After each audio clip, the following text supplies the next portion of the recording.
Hey guys, welcome back to another episode of the Monster Truck Podcast here on AllMonster.com. Thanks for taking a look today at our interview with Jim Burns of Mechanical Mischief, Rockford, Illinois native, and he is the last of a dying breed. He is a guy that has built his own truck from the ground up with his own parts and runs it independently. He has been doing this for 10 years. He is a fantastic driver. He might not always sound super excited about this sport, but his passion comes through in this interview, and I hope that you guys enjoy it. Well, it's Jim Burns with Mechanical Mischief, and talking to Robby here about fun and exciting first quarter coming up here. It's going to be probably my biggest first quarter. You know, I never really ran a full first quarter, you know, being 9 or 10 weekends. I always, you know, maybe did 6 to 8 at the most. With the full-time job back home, you know, it's hard to dedicate the time. And, you know, I only get so much vacation time to go out and do shows for first quarter. So I'm always running back and forth from the show to come back to work for 3 days maybe and back out on the road to the next venue. So, but this first quarter looks like it's going to be probably 9 or 10 weekends. So yeah, I'm definitely excited. Definitely to do a full schedule. That's what's up. The work schedule is not usually a problem for a lot of people that aren't privateers, and that's one of the things that I wanted to talk to you about, man. Was, you know, I'm not saying that they're a dying breed because they're not, but we see less and less people on Monster Jam that really do get a full schedule. I think that speaks a lot to how far you've come as a driver, as a performer. And you don't always sound excited, but I've been around you enough to know that you're excited about this stuff and you like this stuff, and that's kind of why you got into it. So for those that aren't informed, for those that aren't aware, tell us how Jim Burns, the Monster Truck fan, turned into Jim Burns, the Monster Truck driver. Well, oh geez, it started, you know, as a little kid, as any other little kid out there that goes to the shows and says, man, the monster trucks are pretty cool. And as you get a little bit older, you think, well, man, that sure would be fun to do, you know, but you just never, you know, it's kind of a smaller, you know, thing, a smaller organization. It's like, well, how would you ever get involved, or how do you go about it? Well, for me it was, yeah, I worked 2 jobs after high school and started building my own chassis back in 2000, and it took 7 years to finish it, you know, because obviously a monster truck is quite expensive. Every little part and piece is expensive. So yeah, it just takes a heck of a lot of dedication to stick with it. And you know, yeah, just meeting other drivers along the way. Hooked up with Mark Schrader with Devastator many years ago, and crewed at some shows for him. You know, learned all the background of everything, you know, what went on at the shows and what it took to make it through a weekend. You know, as far as breakage, you can't just show up and unload out of the trailer and fall apart, because yeah, that ain't gonna cut it. So you know, I learned a lot from him and many other drivers along the way, and so yeah, it's gone pretty well for me. Understatement of the year. Hey, listen, who were do you remember your first show, and do you remember who maybe the first few drivers were that kind of caught your eye as far as just watching them perform? Oh, I don't really recall the first show. You mean the first show I went to as a spectator? Yeah, as a fan. I would say it was probably here in Rockford at my hometown show at the Metro Center, and that probably would have been late 80s, probably 80, 88, maybe as early as 87 somewhere, when it was United States Hot Rod Association back then. But that would have probably been my first, was here at home, and did quite a few shows as a youngster. My dad had dragged me along and around to the shows. We had a lot of, you know, 4-wheel jamborees and stuff at fairgrounds in the area, and yeah, it never went away from me, you know. It was, I decided that's what I wanted to do, and I was going to do it no matter what it took, whether succeeded or not, you know, I was going to do it. And here we are, you know, been doing it for 10 years, and it seems like maybe 4, you know, at the most. Just time flies, that's for sure. Yeah, absolutely. So I'm not the last of a dying breed in a weird sort of way, I would say. You may have one of the only home built chassis left on the circuit from that stuff. When you built your first one, I can remember it being a family affair, as you talked about with your dad. I was lucky enough to go out there, and I actually went out there with Mark to watch you test the truck when you were getting everything in order. And still got the pictures up there somewhere on the website. And you guys can check out mechanicalmischief4x4.com if you want to do that. But from that first test run, man, I always wanted to ask you about that. When you finally saw, you know, the 7 years of putting everything together, scrapping for every little part to build your own monster truck, how did it feel once you finally got behind the wheel and started to run? It's, I guess, a hard feeling to explain. Yeah, super excited, you know, to actually see that the thing worked, you know, because yeah, we were dealing with outdated technology, to be honest, when I started putting it together, and to see that it still goes out and does what it does today is amazing. You know, to be honest, I suppose I can't go out there and fly the thing like Tom Mentz and whoever else for any extended period of time, because yes, it probably wouldn't take that, and I realize that, and you know, but yeah, it's been great to see it actually work from day one, and survive as well as it has, and do the performance that it does. And I guess I drive it to its limit, I guess. You know, I don't try and push the envelope too much, because yeah, the truck has to, like I said, it's got to make it through the weekend. You know, you can't let the fans down. You know, you can't show up on Friday on a 4-show weekend and break down, and that just doesn't work. So yeah, looks bad to the promoters when you go out there and break your stuff up trying to be a superstar right away on Friday night. They've still got seats to fill for Saturday and Sunday, and you know, I wanted to talk to you about that as an independent driver. You know, your goals are probably a little bit different than, let's just say, Tom Mentz or somebody like that. Now, Tom, of course, worked his way up as a privateer too, but for you started off that way, and it stayed that way. Talk a little bit about what your goals are coming into a weekend show. You know, having kind of the restrictions that you have monetarily, and from a you have to fix everything standpoint.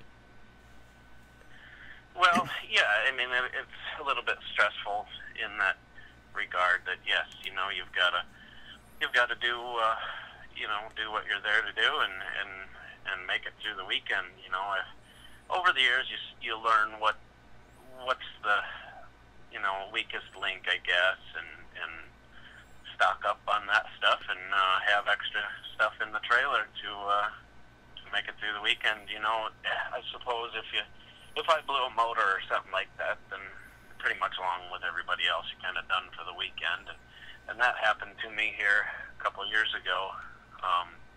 You know, I had a pretty rough first quarter. We went through 2 motors, and to be honest, the first motor that was in the truck when I first built it was in there for seven years, which is unbelievable. Unheard of Yeah. In any form of motorsports. You know, you're lucky if your daily driver vehicle will, you know, last 7 years sometimes. That's got to be some kind of record, yeah, man, for a monster truck. Oh, yeah, for sure. And it never came out. It never came out of the frame rails. I pulled the oil pan and jammed rod and main bearings in it a few times, but no, 7 years. And then we bang went through 2 in 4 weeks.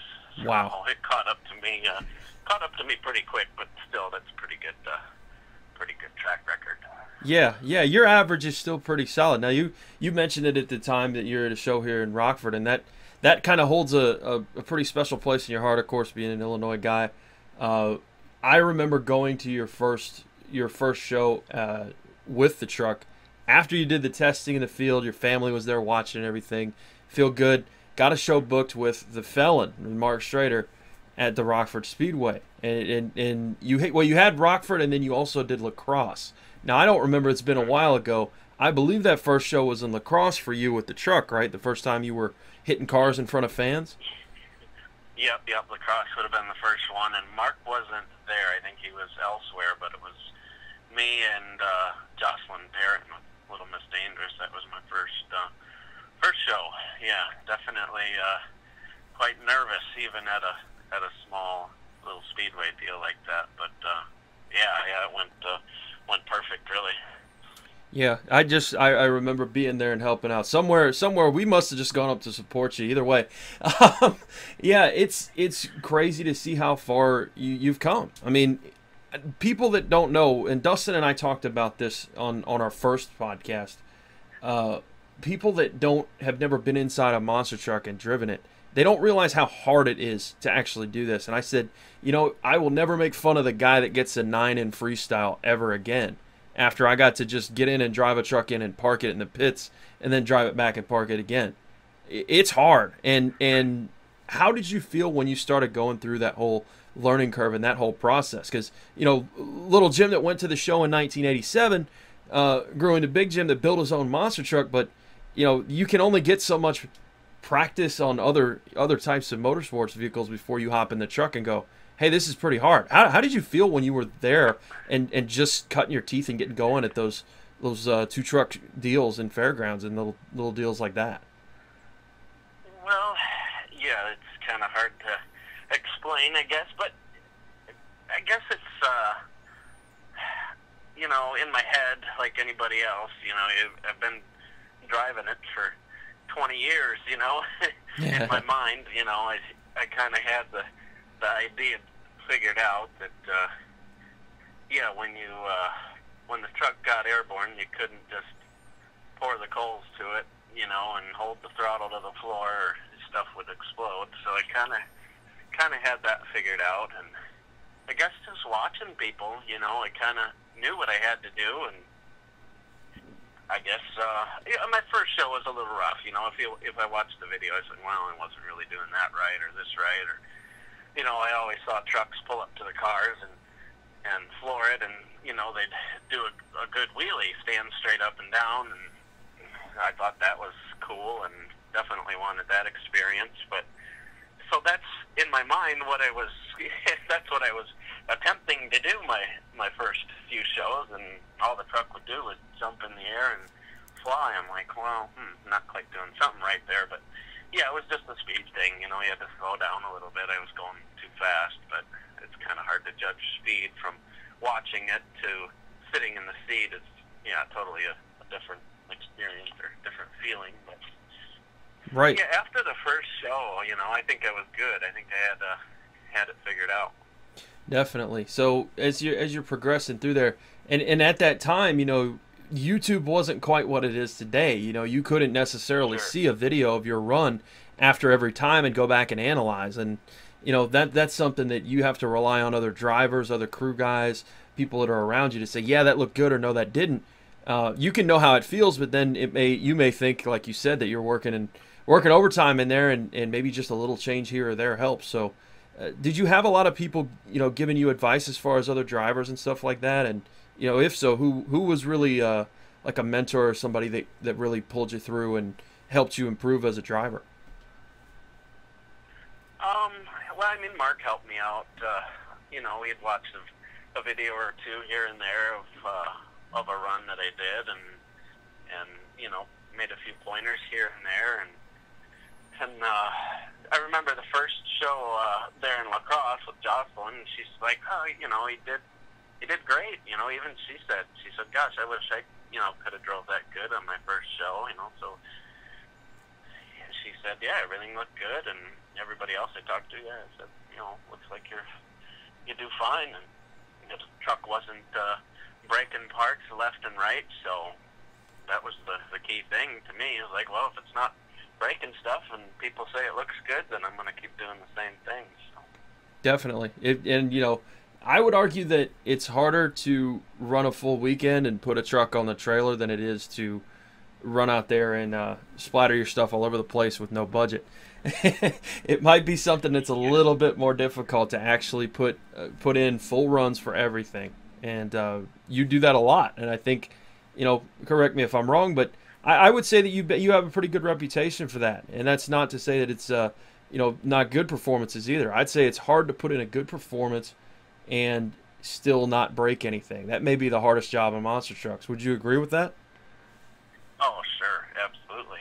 Yeah, definitely. I mean, the trucks roll over all the time, and that's really not a big deal anymore. You flip it back over and make sure all the fluids are full and get out and go again. But the hard crashes that are ripping axles out and drive shafts and every other thing, it's like, after a while, it's like, that gets old. Had a few pretty hard rolls and stuff, and break wheels off and whatever. It's like, that after a few nights doing that, it's definitely a job. It's not that much fun when you've got to stay up all night and you've got a pit party at 11:30 the next morning. But that's what we do, and that's part of what comes with this is dedication to making it go. Yeah, when you're in the stands, you're not dreaming of fixing the truck till 4 in the morning, right? Right. What is going along with that? Not to be negative, but I'm just curious. What is the quote unquote worst night that you've had as far as breakage with a monster truck? How late have you been up? What broke on the truck? What was the process there? And what was running through your mind? Well, it's happened numerous times. Not as many as others that I've seen fight with it, but I remember doing a smaller show in Iowa on the 4th of July, and I think it's been years ago now. I think it was on a Monday or something. Might have been a Sunday or a Monday, and I had to be to work the next day, and it was only a 5-hour drive or something like that, but had everything gone perfectly, I would have been out of there by 9 o'clock-ish or something like that, maybe even a little earlier. But it was the first time I'd jumped the school bus, and I was a little bit nervous about that, of course, but the bus jump went fine, and came back around to hit the regular old set of 5 cars, and hit it a few times, and I swung around and said, well, this is the last hit, headed to the pits, and hit, and the truck went, pretty vertical, and pretty much, it landed on one wheel on the last car and threw it really hard to the passenger side, and on the landing it ripped the front wheel off, and I didn't know it ripped the wheel off until the truck finally came to a stop there, and looking out the window, and I saw the front wheel rolling, out and away from me. I said, oh, well, that's not good. So that took, some extra time to get that all put back together, enough to get it in the trailer, and head for home, to make it to work in the morning. And that was kind of a reality check there, that sometimes stuff doesn't go as planned. Definitely, yeah. Now you have some people every once in a while that'll come out and help you out, but you've rolled into shows pretty much by yourself in some cases. What would you say now? Looking at being in here, this is the 10th anniversary. Sponsors help, people that you want to kind of talk about that have helped you with those kind of weekends. I mean, there's been countless people and friends that help out. Bob was a crew guy there. He helped Schrader for quite a while and still does from time to time, and he crewed for me on the road, on and off here and there. And my biggest help by far has got to be my wife here. She's always been there for me through the good, through the bad, and we've seen more and done more on the road, than most people see in a lifetime, for sure. Just, we've been, anybody, stranded in snowstorms and 30 below, and nothing wants to work, and Yeah. I can remember a couple weekends like that. Yeah, you were. I think you were with me one weekend when I think we went to Council Bluffs. And Yep. across I-80 there, and it had been closed for a while, and they reopened it, and it wasn't a great trip, but we made it, and that's yeah. I mean, anybody will tell you the same stories, you know. I Mike think Kohler said, he said, I can tell you horror stories from day one, you know. Yeah. Yeah, I think I was gonna say I think you did better at the casino that weekend than as far as luck with parts and weather. Sure. Yeah. Absolutely. Sometimes you got to get away, and yeah, we wandered over to the casino, and I don't know, it wasn't a huge win, but I think I don't know, might have been $300-400 or something. At least paid for fuel, I guess. You know? Yeah, got a wheelie contest victory along with it. Now, when you started out.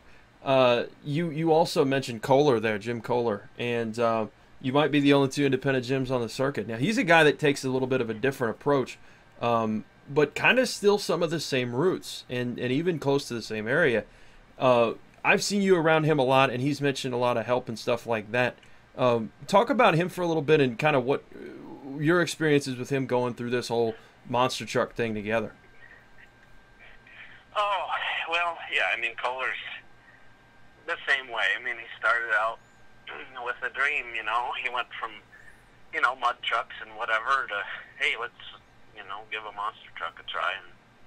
And wow, you know, what can you say? It's really worked out well for him, you know. But he's gone through the same thing, but he's obviously pushed, you know, harder than I have and harder than 90% of the people, you know. He's just, that's how he is. He's all out all the time, and but yeah, same thing in the early days. You know, I remember him tearing stuff up just left and right.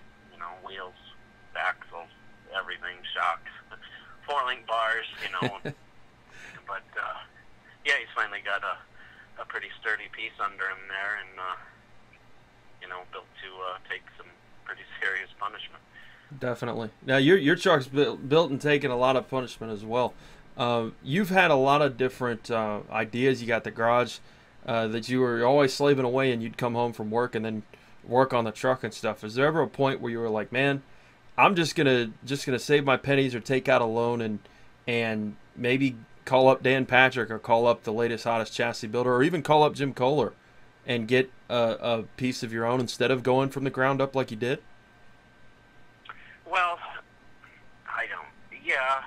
There was certain points there along the way that, you know, I mean, like I tell everybody, I never built so much as a go-kart. You know, when I was a kid, you know, of course, sure, we played with erector set or Legos and built stuff, but that's a lot different. So, yeah, truly not much background in any type of fabrication, really. I mean, you know, me and a couple other buddies built a demo car or two, and I had a hot rod street car, you know, drag car, but it's not the same thing, you know. It's just totally not the same thing.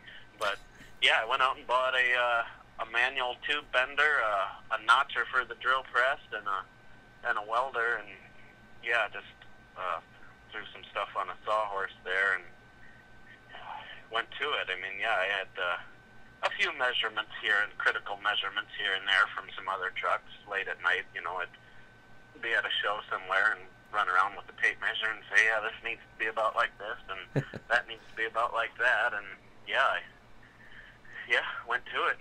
And yeah, but yeah, to be honest, yeah, through the process there were some bumps along the way, and I mean that's where the name of the truck, Mechanical Mischief, came from. Was one night in the shop I was, you know, putting an X brace in the main frame rails where I thought it should be, and went to kind of position the motor and transmission where it needed to be, and yeah, sure enough, the X brace that I had just put in was right in the way of where the transmission needed to be. So I just kind of looked at it and said, well, I'm getting pretty tired of all this Mechanical Mischief, and shut the door on the shop for the night, and went back the next morning and said, well, okay, I guess that's not that big a deal. We just get the Sawzall and cut that out and move it, you know, ahead a foot or whatever. But that was really the only big hiccup along the way was some of that stuff not quite lining up or being where it needed to be. And I guess that's with anything, you know, built from scratch your first time. It's just not going to be perfect. Yeah, I would challenge anybody out there to try to do what Jim Burns has done, guys, as far as building your own truck, running your own truck, and starting to go on the path towards. Now, I mean, frankly, Monster Jam's the biggest show in town, and now you've got a full schedule with them. One of only a few privateers that do that. So, talk a little bit about going from your early days doing, you know, the little shows here and there to kind of building up your name, building up the truck, and building up a schedule, and eventually working your way to the Monster Jam side of things. And now you're pretty much a lock there. Everybody knows that you're on Monster Jam. You've been on TV. How did that whole process get started? And was it your goal to work for the biggest one on TV, or was it just, I want to have a monster truck and run this deal? Yeah, that's all it was to me was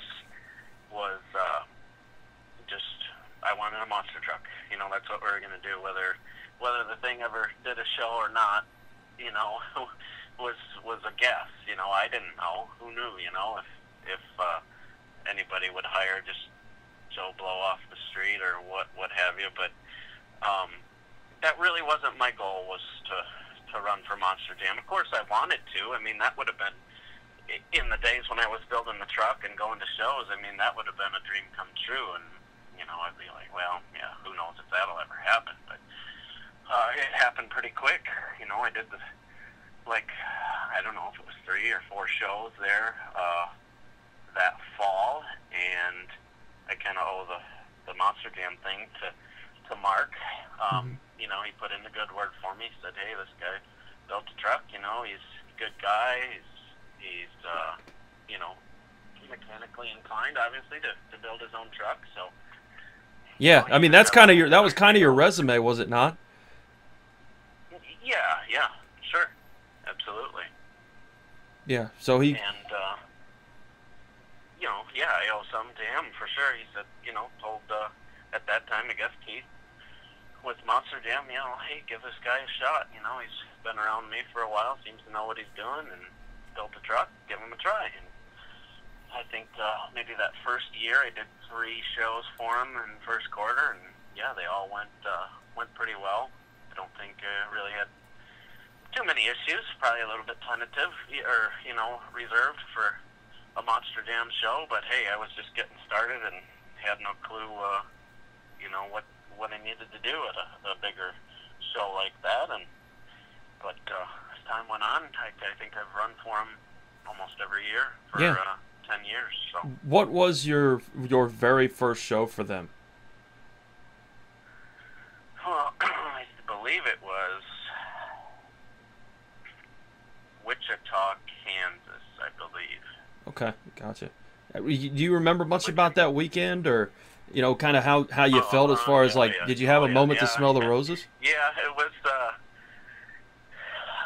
Well, it was pretty good in my, you know, early days. That was a pretty good drive to Wichita, which, you know, yeah, it's not that far anymore. But I remember it was in the motorhome, was not quite finished. It was partially finished, but we didn't have any insulation or a heat or anything like that in the motorhome. And me and a friend of mine headed down there and got in the building there. And first night, I remember it was pretty cold, and we slept on the floor in the building. Well, not on the concrete floor, but you know, back in one of the locker rooms or something, because we didn't want to sleep outside in the motorhome because it was cold. And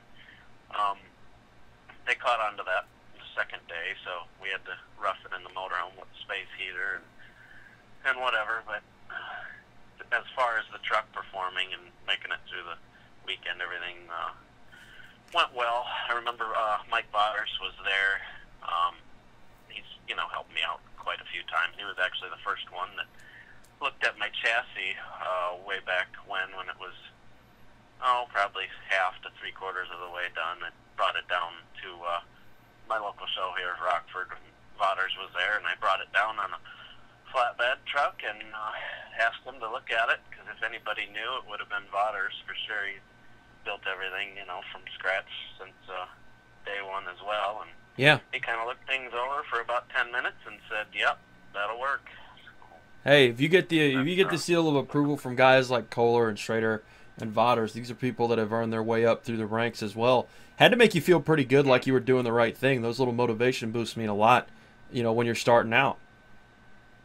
Yes, absolutely, absolutely. So you're sitting there in Wichita and sleeping on the floor and doing all this stuff.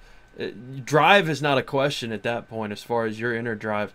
What happened when you hit the floor? When you went out there the first time? What was running through your mind? Just nerves, you know, and that's still a thing today is nerves, and not so much as is the truck going to make it or perform or not, or it's just wanting to do well, you know.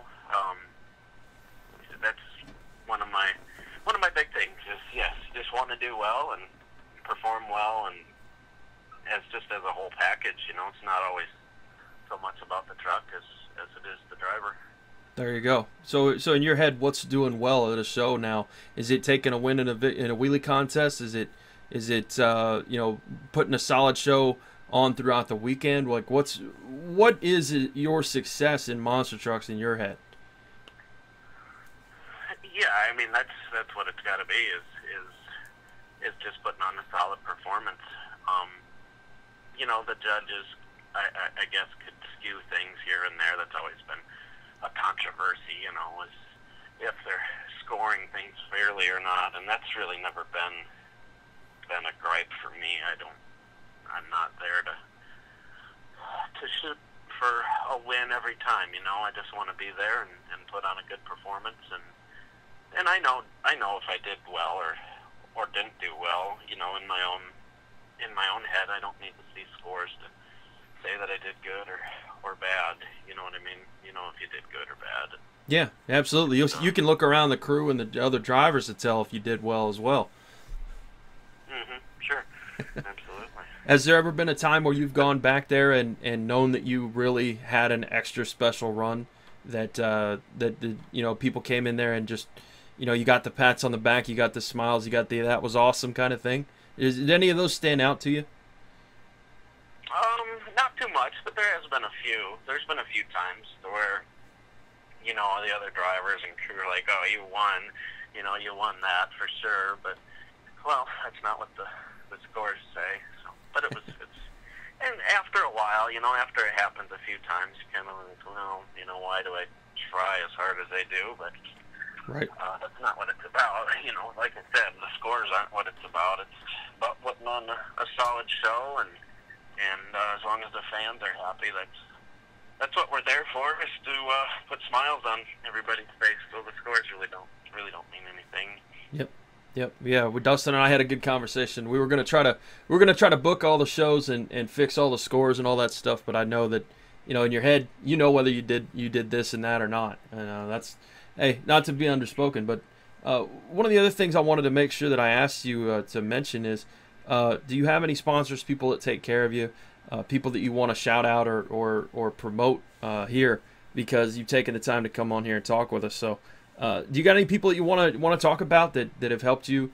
You know, you've talked about some people, but are there any sponsors, anything you want to talk about? There's a few. There's a couple places in town here. I don't really have any big like a money sponsor or anything like that, which obviously would be great. You know, that would be a huge help, and being, you know, racing in Monster Jam in front of thousands of people, you know, there's opportunity for a sponsor there. But there's been a couple local places here. There's a transmission shop that I worked at for quite a few years, Red's Transmissions here in Rockford, that I was just there a couple weeks ago, you know, putting the trans together again. You know, you got to go. That's one of the things that takes quite a bit of abuse, and it's only good for so long. So it was time to do that again, and I go in there and I try and pay them, you know, at least pay for parts or something. And it's always no, we're here to help you and stuff like that. So, and to take the time to take care of my stuff over you know, their daily customers stuff is pretty cool. You know, that Yeah. somebody takes the time, because there's nothing to be made there. Even if I was paying, you know, it's not a ton of money for you know, old 400. But anyway, no, just help from Reds is so awesome. And another place in town, Midwest or Midco Lubricants, takes care of, you know, a lot of oils and fluids and stuff for me. Just anything I need there for the monster truck or the hauler, you know, that's always a big help. So other than that, there's been a few others that here and there, you know, throw out a little bit of help here and there. But no, as far as sponsors, you know, I really haven't had many, and that's not something I guess I'm good at, or I guess I don't apply myself to try and look for a sponsor. I guess, you know, I guess I'm more in the mechanical thing and just going out and doing the labor part. But something I should look into probably, you know. Hey, nothing wrong with earning it on your own back either. Can definitely understand that. So, wanted to talk about a couple more things and then let you go here. You've been here 10 years. You've done the thing for 10 years. So what do you see in your future? What are your plans? And you know, is it going to be another 10 years? Are you going to get mad with all the mechanical mischief one day and just hang them up, or what's going to be in the future for you? Well, yeah, I guess you never know what the future holds. I'm going to keep at it for now. You know, I've got a new chassis sitting in the shop that's about 3/4 of the way done, but it's been sitting there 3/4 of the way done for a few years now, for sure. You know, it's just I guess have to find the motivation to finish it, but sometimes that's hard because, you know, working the full-time job and doing the shows, and then trying to find time to do regular maintenance on the truck, and it just doesn't leave a lot of time for finishing a new one. It may happen, you know, eventually. If I put my mind to it, you know, it could get done. You know, it's just one of them things. Hey man, if it isn't broke, that's what they always say. But you know, so if you had another, you have another chassis built, you know, or in the process of being built, a lot of people like to, you know, make improvements from one truck to the next, if you will. I can remember Kohler having one sitting there for a long time before it came out, but then once it did, his was the first name that popped into your head as far as really tough trucks. So with the new chassis in mind, do you have anything that you'd like to talk about as far as changes you made to it, or the idea behind making another, you know, building another truck?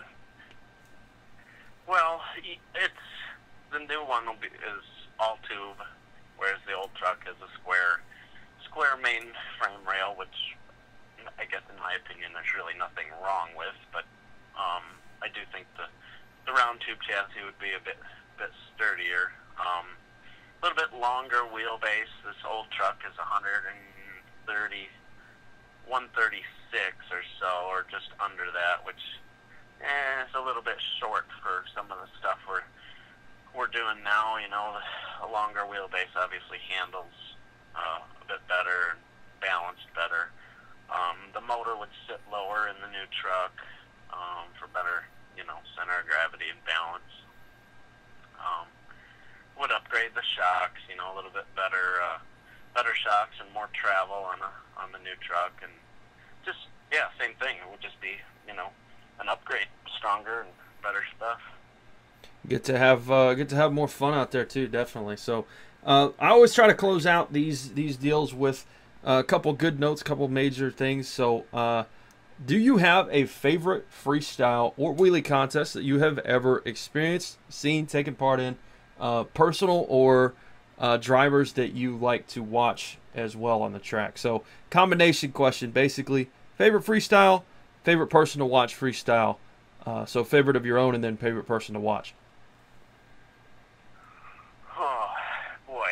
Well, as far as drivers that I like to watch, let's start with that. Pablo and Gravedigger is great.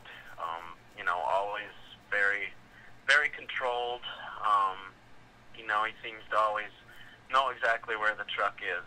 You know, if you do watch some of the smaller arena shows that he does, you know, it's not just an accident what he does out there. You know, he's always right on the edge and can always seem to bring it back. You know,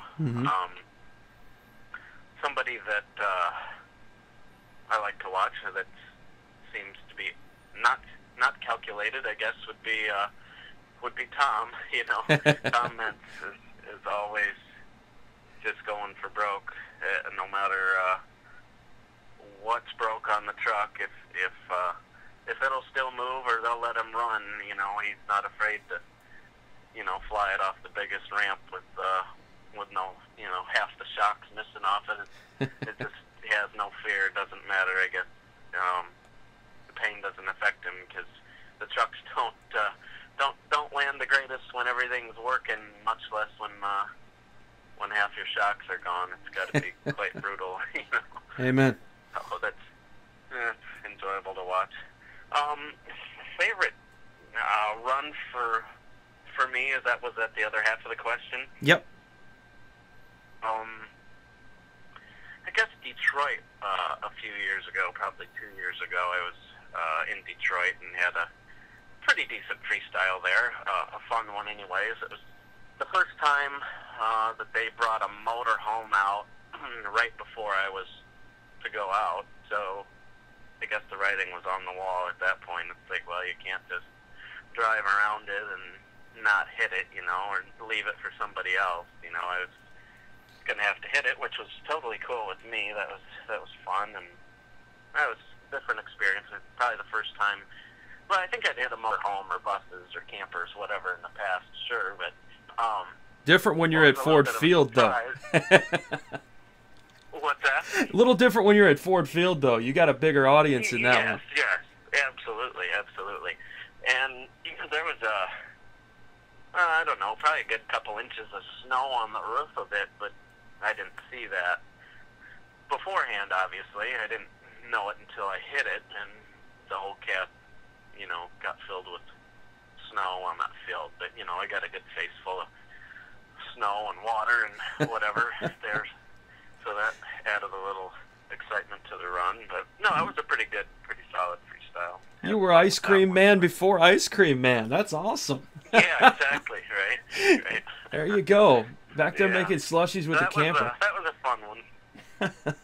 Well, that's awesome. When you came back, when you get out of the cab, how did you feel? I mean, were you pumped up? Well, a little bit, sure. Yeah, absolutely. That was, like I said, one of the better ones. You know, like I said, you know when you did a good job, and I guess I'm getting a little bit older here or something, because sometimes I'll get a little bit winded after a run, you know, and having to run around and do all that. But yeah, it was fun. Like I tell everybody, it's like driving a monster truck's like trying to make a farm tractor look fast. You know, there's a lot going on there, a lot of shifting and switches and steering and stuff. And I guess maybe I don't know if it's a habit for everybody, and I've never really asked, but I think I tend to hold my breath sometimes on you know, if I know it's going to be a bit of a rough landing, or I can see it's going to be a sideways landing or something, I probably, you know, hold my breath or tense up a little bit, and that doesn't, when you're doing that for a minute and a half, it doesn't really help your wind, you know, your breath. So, yeah. Absolutely. Well, listen, you've built your own farm tractor after seeing all these other farm tractors running around, and you've come through for 10 years now, lived your dream, and I want to be the 200 bazillionth person to thank you for all that you've done for the sport, and congratulate you on your success. And hey, you're hitting a lot of places this first quarter. Let's wrap this thing up, and just want to, like I said, thank you for coming on the podcast, and of course, if you got any closing statements for people, where they can find you, all that kind of stuff, then now's the time, man. Right. Well, I mean, you can obviously find it there on the website, mechanicalmischief4x4.com, or you can catch up on Facebook. Sometimes I'm a little bit slack about throwing updates out there on that stuff, but Yeah, and I know that's important. You know, when I was starting out, you know, I'd look on trucks websites or wherever, and you know, you wouldn't see an update or something for a year or something, or 6 months or more. And if it's something that a truck that you're interested in and wondering what's going on, it can be a long time to wait for an update. So yeah, Definitely. I get it. If people check in there and they're like, oh god, you know, he's not doing nothing or whatever, but that's not the case. You know, everybody gets busy and kind of slacks off on some of that stuff. Well, we're gonna make sure that we got your schedule up there by the time this thing's released. Get the full first quarter ready for Jim Burns. Mechanical Mischief coming to an arena near you, and he does not have to worry about that sleeping on the floor thing anymore. He's moved up. I want you guys to know he's good and safe. Right. Thanks a lot, Jim. Oh yeah, we've made some upgrades. Yeah, thank you, Robby, and thanks for taking care of the website for me and stuff. You've done that for many years now, and it's greatly appreciated. Awesome, man. Thank you. We will talk to you soon. Okay, thanks, and hope to see everybody soon. Okay, guys, that wraps up this week's interview with Jim Burns of Mechanical Mischief. We wish Jim all the luck in the current season here on Monster Jam on the tour and in general with his new truck. Lots of news on the way from the Mechanical Mischief team, so don't forget, you can follow them at mechanicalmischief4x4.com. And you can always ask us any questions you like about anything having to do with monster trucks on our Twitter handle. That is the AllMonster on Twitter. So check us out and be on the lookout for the new Monster Truck podcast by AllMonster.com very soon. Thanks for watching.